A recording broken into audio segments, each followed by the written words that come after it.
La vie de Malika a basculé le 2 juillet 2018. Ce jour-là, sa fille, Maria, alors âgée de 8 mois, a failli se noyer dans la piscine familiale. L'enfant flottait dans une bouée quelques minutes avant l'accident. Tout le monde nageait, ça allait bien. D'un seul coup, on trouve Maria, la tête dans l'eau et les jambes en l'air.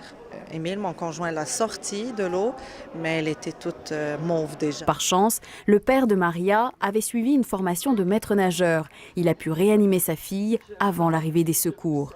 Aujourd'hui, la petite fille se porte bien et n'a pas de séquelles. Mais sa mère a vécu un véritable traumatisme.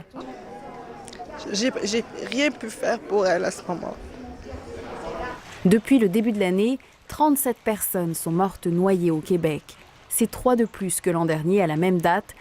En cette semaine nationale de prévention de la noyade, son directeur général rappelle les règles de sécurité de base, comme le port d'une veste de flottaison et l'importance de la surveillance des enfants qui jouent dans l'eau. Retenez l'expression que si l'enfant n'est pas à la portée de la main, c'est parce qu'il est déjà trop loin lorsque vous êtes près de l'eau. Les gens ne vont pas crier, il ne va pas y avoir plein d'éclaboussures nécessairement partout. On va juste voir la personne qui monte puis qui descend. Puis c'est très rapide, hein. Vraiment, là, c'est pas une question de 10 minutes, c'est une question de secondes. Le programme Nager pour survivre, qui est offert à près de 15 000 enfants dans 250 écoles au Québec, gagnerait à être étendu à tous les enfants de la province. Est-ce que tu es capable de remonter à la surface? Te maintenir à la surface pendant 60 secondes, prendre le contrôle de ta respiration, puis repérer l'endroit où tu pourrais aller t'accrocher. Un enfant sur 2 réussit ce que je viens de vous dire à l'âge de 8 ans au Québec. Okay? Lorsque je suis dans des milieux de défavorisation, c'est 3 enfants sur 10 qui réussissent. La noyade est un drame évitable et Malika en a fait la douloureuse expérience.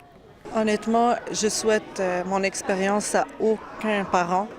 Il faut rester vraiment vigilant. Ici Florence Guénaud, Radio-Canada, Montréal.